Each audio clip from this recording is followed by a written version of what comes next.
Tonight, summer heat pushing some farms closer to collapse.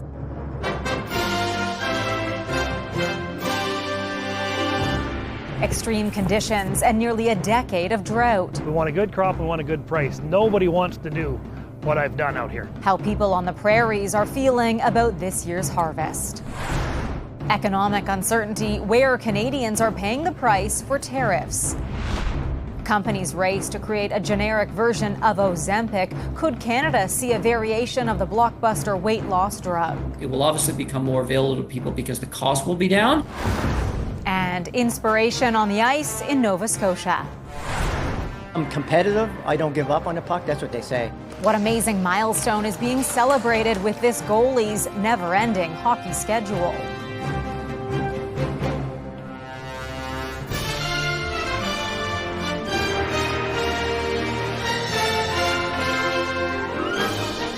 CTV National News with Heather Butts. Good evening. Conditions are not looking good for many farmers across this country, hoping to sustain their livelihoods and feed Canadian families. In southwest Saskatchewan, they are desperate for rain. As CTV's Alison Bamford shows us, farmers are now forced to make a tough choice on what to do about their withering crop. Dallas Leduc set out to plant a good crop this spring, like he hopes to do every year. But his Durham wheat is far from that. It received almost no rain between April, May, and June. Crop insurance deemed it a total loss last month, along with 1,600 other acres. These ones were already dead. Never in my history, never in my dad or my grandfather's farming history have we had to write off a crop this early. The area is under a state of emergency due to extreme drought. Recent data from the Canadian Drought Monitor shows southwest Saskatchewan received less than a quarter of its normal rainfall in June. In 2021, Durham prices shot up following widespread drought across the province. But commodity prices this year aren't likely to see the same jump. Prices are more affected by international events and the crops throughout the world. A localized drought in any one country isn't going to have as much of an impact. What might change is next year's crop rotation. Wheat, lentil, and peas are more drought tolerant than barley and canola. They'll be looking at something that has a potential for somewhat of a return with lower input costs. As for this year, what little hope that's left hangs in the clouds. Rain can't save a lot of the crops, but it could help the ones seeded later in the season. The later crop still has a chance, not a big chance, but has a chance of actually being a profitable crop. Farmers won't turn a profit from crop insurance, so when it comes to salvageable fields like this one, Leduc plans to squeeze out as many peas as he can when it comes time to harvest. Alison Bamford, CTV News, near Glentworth, Saskatchewan. Saskatchewan is also facing extreme wildfire conditions along with several other provinces. Despite progress near Beauval, people there are still uncertain about when they'll be able to go home. In Northern Ontario, evacuation orders are in effect for some First Nations communities. A wildfire in southern BC has prompted an evacuation order and forced a local golf course to shut down this weekend. Video from the Princeton Golf Club shows crews attacking the August Lake fire, which has grown to 34 acres in size. Officials say no homes are at risk. The Prime Minister addressing the wildfire fight today on social media, saying in part, "My ongoing gratitude to all the first responders on the front lines of this crisis," adding the federal government is working with First Nations and across orders of government to fight these devastating fires and to keep people safe. Intense smoke from those fires is causing problems for many, forcing the vulnerable to leave their homes. CTV's Alex Carpa has the steps being taken to preserve their health. This is the one that keeps me alive.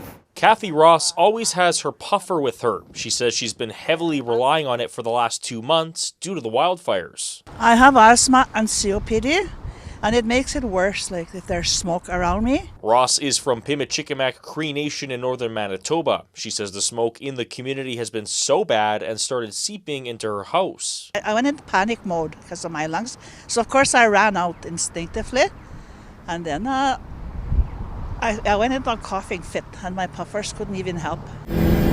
She was able to flee the smoke and arrived in Winnipeg earlier this week, but many are still stuck in their communities. The smoke has been really thick. It's so thick that you can taste it on your tongue. Nisitchawayasik Cree Nation has evacuated its nursing home. Jesse Horodecki, who works there, says the situation was very hard on the residents. We have some residents that were literally vomiting because their lungs couldn't handle the smoke that's in the building.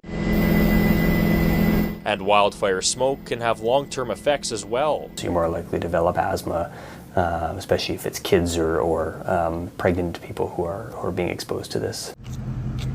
As for Ross, she is happy to be away from the smoke, but is sad not to be home. The smoke did affect me, and I'm trying to make the best of the situation here. Ross is one of the around 6,600 people out of their homes because of the raging wildfires, all hoping the situation gets better and they can soon breathe a sigh of relief. Alex Carper, CTV News, Winnipeg. Donald Trump's tariffs loom large over this country. For some, the impact has been dramatic. But as CTV's Colton Prale reports, for many Canadians, it's been less obvious, though everyone is paying the price. It's slow going at the Canada-US border. Commercial truck traffic has cratered since Donald Trump's tariffs. U.S. officials cite roughly 10% fewer crossings in April and May compared to last year. We're down about 6% in the volume of exports to the U.S. And that is a big hit to, essentially what comprises 40% of our economies. So far, economists say the biggest impacts have been sector-specific. The Canadian Steel Producers Association points to over 1,000 job losses since March, while exports of vehicles and parts dropped 17% in April. Now, Canadian manufacturers are scrambling to reorient business away from the United States. It's tough, and I don't know if people realize how tricky it is. Or, we spend every day, a percentage of our day is spent dealing with tariffs. But for most Canadians, it's the grocery store where the tariff impact is apparent and driving costs up. Coffee, tea, fruits, and vegetables are all impacted, and experts say it's hitting rural and northern communities hardest. The cost of transportation and distribution to those areas is already higher. Tariffs just compounds that affordability issue for those communities. But tariffs have a hidden cost: uncertainty for businesses and consumers. Economists say it's driving down spending and keeping unemployment numbers high, especially for young people. Students are facing the worst summer job market that they've faced since 2009. And as the U.S. trade war dominates the conversation, Chinese tariffs imposed this spring are wreaking havoc on Canadian seafood producers and grain growers. About $400 million in exports, almost all of it wild seafood. But prices have fallen by between 25% and 50%. And economists say Trump's global trade war is also indirectly hurting the Canadian economy, driving down commodity prices and impacting revenues in Canada's mining and energy sectors. Heather. Thanks, Colton. CTV's Colton Prale in Ottawa.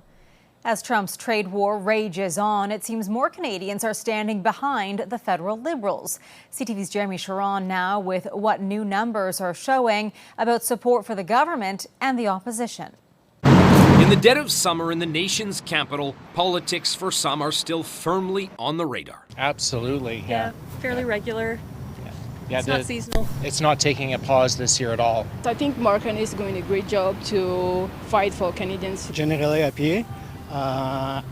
We'll see him the next week. According to new data from Nanos Research, when it comes to public sentiment, Prime Minister Mark Carney's Liberals are pulling away from Pierre Poilievre's Conservatives. If you're a Liberal, you're looking at these numbers and there might be a little pep in your step. Nanos' weekly ballot tracking shows a double-digit gap. Just over 45% of Canadians favor the Liberal Party, while a little under 33% would vote Conservative. And for preferred Prime Minister, Carney is polling more than twice as well as Poilievre. All of the opposition parties are in complete disarray. So you might look at the numbers and think the Liberals are really strong, but the reality is that the opposition parties are weak. But through the summer, Carney's government will be focused on Donald Trump's trade war. And Canadians are keen to keep hitting back however they can. We were supposed to go to New York with our in-laws in April for Easter, and we decided not to go. We've canceled sort of what we can, and I know it's a drop in the bucket to them, but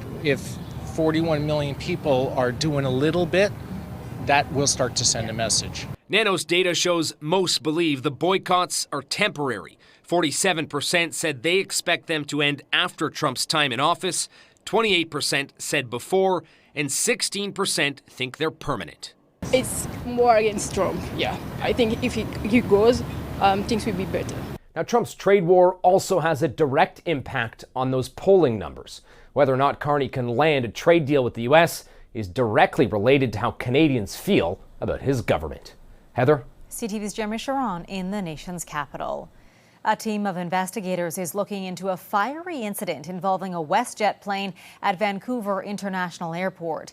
Dozens of passengers were evacuated from the plane Saturday night after a small tailpipe caught fire in one of its engines at the gate. Luckily, there were no injuries or impacts to other flights. The plane's onboard system was enough to extinguish the fire, but rescue teams were on scene for passenger safety. The airline says its crew elected to use slides to evacuate 50 passengers on board. The Calgary Stampede is closing in on an all-time attendance record. But with a steady stream of visitors come concerns about overcrowding and safety. And as CTV's Jordan Kennigan shows us, animal rights activists are also demanding change as the event comes to a close. The crowds and a sea of cowboy hats mark the final day of the 2025 Calgary Stampede.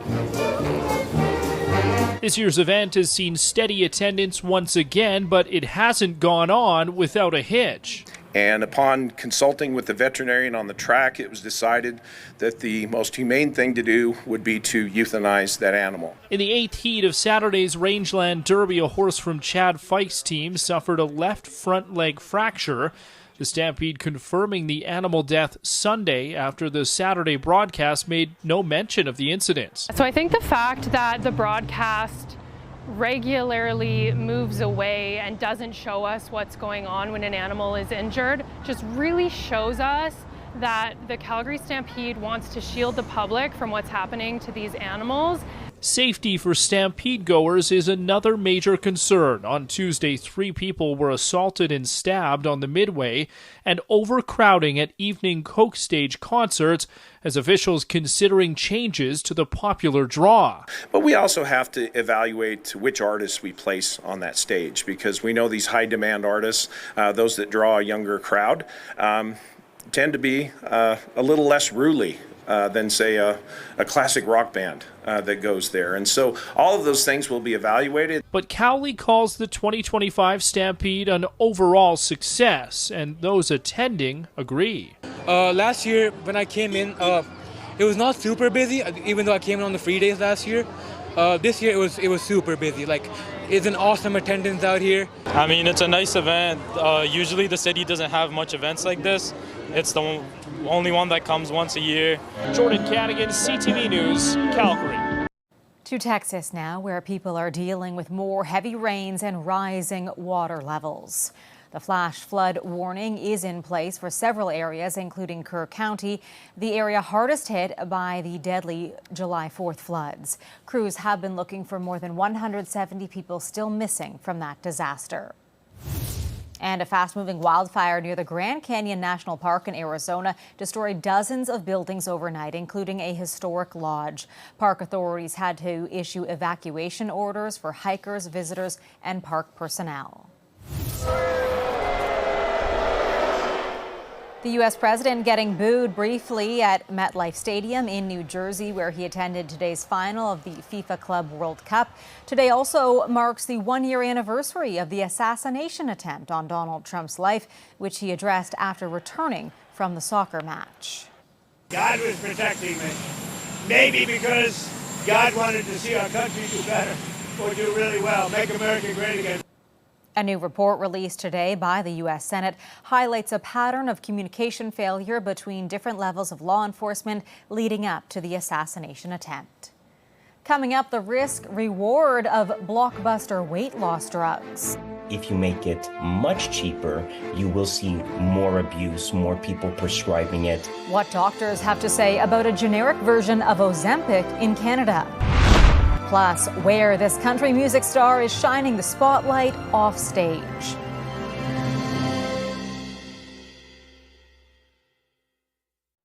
Ozempic, initially designed to combat diabetes, became a blockbuster weight loss drug. But the manufacturer's patent is set to expire in Canada in a few months, opening a gap for other companies to make and sell generic versions of the drug here. CTV's Kamal Karmali now on the concerns of some Canadian doctors. It's the weight loss drug that swept Hollywood. Ozempic and its sister drugs have more than 1 million users in Canada, according to Ozempic's sole manufacturer. The biggest barrier for many has been cost. I believe it costs somewhere about $400 a month. But now it's set to become more affordable and even more accessible by next year. There's a certain time period in which the patent then expires, and other pharmaceutical companies can make like drugs. Semaglutide, known under the brand names Ozempic and Wegovy, made and sold exclusively by global pharma giant Novo Nordisk. But the Canadian patent for those drugs is set to expire in January, opening semaglutide to other companies who can sell generic versions. Cost will be down, and there will be more of the drug. Multiple companies have so far applied to Health Canada for approval to make a generic semaglutide drug, including Hims and Hers. The American telehealth company says it'll offer Canadians access to lower-cost treatment options through its digital platform. But it's also producing concern. Fewer barriers could mean more people abusing the drug. I think my real worry is that if you start getting into a situation where online clinics are handing out these prescriptions willy-nilly to anybody who pays their, $50 processing fee. 2 years ago, a Canadian law firm launched a proposed class action lawsuit, alleging the drug's manufacturer didn't warn about its severe side effects, including serious gastrointestinal issues like stomach paralysis. We've received thousands of contacts of different users of Ozempic experiencing these types of adverse events. Patricia Miller, part of that class action, no longer on the drug, but she says she's still facing the side effects. I can't eat, I can only have liquid foods. And Ozempic's manufacturer, Novo Nordisk, tells CTV News it stands behind the safety and efficacy of all of its medicines. Kamal Karamali, CTV News, Toronto. Still ahead, making a difference. How superstar Shania Twain is helping those in need during her Canadian tour.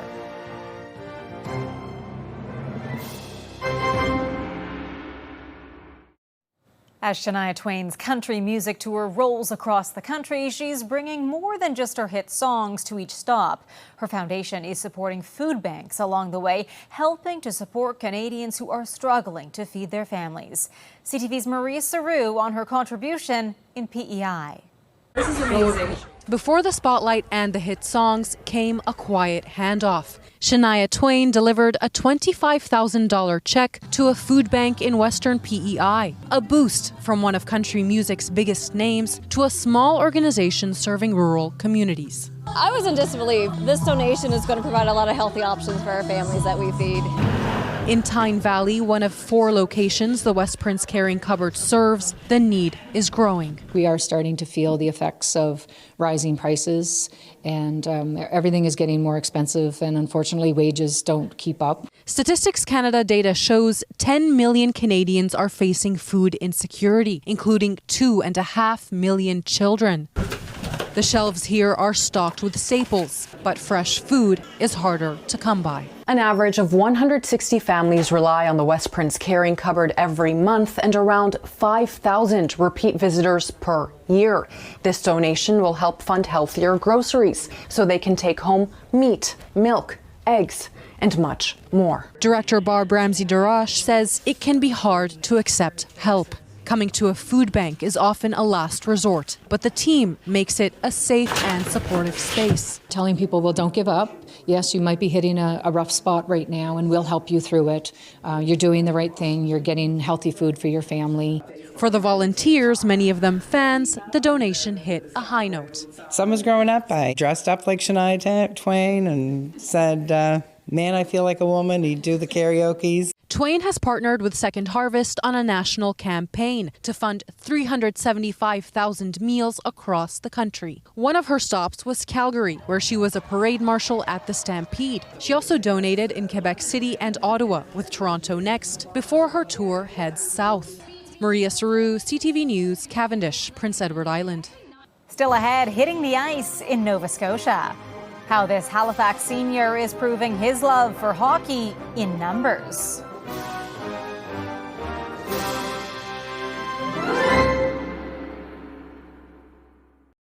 We leave you tonight with a local legend on the ice in Nova Scotia. In this hockey-loving nation, we may have found someone whose passion to play outscores the most dedicated athletes. Here's CTV's Paul Hollingsworth with a man who laces up for the love of the game almost every day. Mike Fougier doesn't have his driver's license. He takes a cab everywhere, even when he goes to the rink, which is sometimes daily. When Fougier retired from the Halifax dockyard 17 years ago, he started filling his time playing hockey a lot, and he kept track of the number of games. I wrote them down, then I started getting in the calendar, and I put it in the calendar. Now 67 years old, this local pickup hockey legend has reached a milestone for number of games played. Tonight is 4,000. 4,000 games in 17 years. His personal record for games in a single year? 305. I love the challenge, and it keeps me in shape. And he enjoys playing alongside his friends. Fougier is not one to brag, but at age 67, with thousands of games under his belt, he knows what makes him a good goalie. Probably I'm competitive. I don't give up on the puck. That's what they say. Fougier says his wife supports his never-ending hockey schedule, which keeps getting busier. Once Monday, then I'd play two times in a row Tuesday. A summer league at the Civic, and then two shinnies Thursday, and then Friday. It's a source of amazement for his teammates. It's unbelievable how much of an inspiration Mike is. Just showing up at the rink, 4 or 5 times a week to come play hockey, the game that he loves. I think it's amazing. I hope that at Mike's age, I'll be the same way. Fougier says he'll keep playing as long as his body holds up. He'd like to play another 25 years,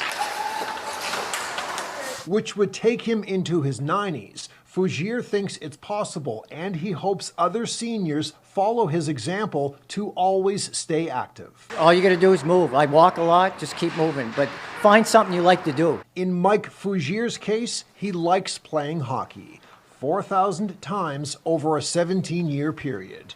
Paul Hollingsworth, CTV News, Halifax. An incredible milestone. That is our newscast for this Sunday evening. I'm Heather Butts. For all of us at CTV National News, thank you for watching. Good night.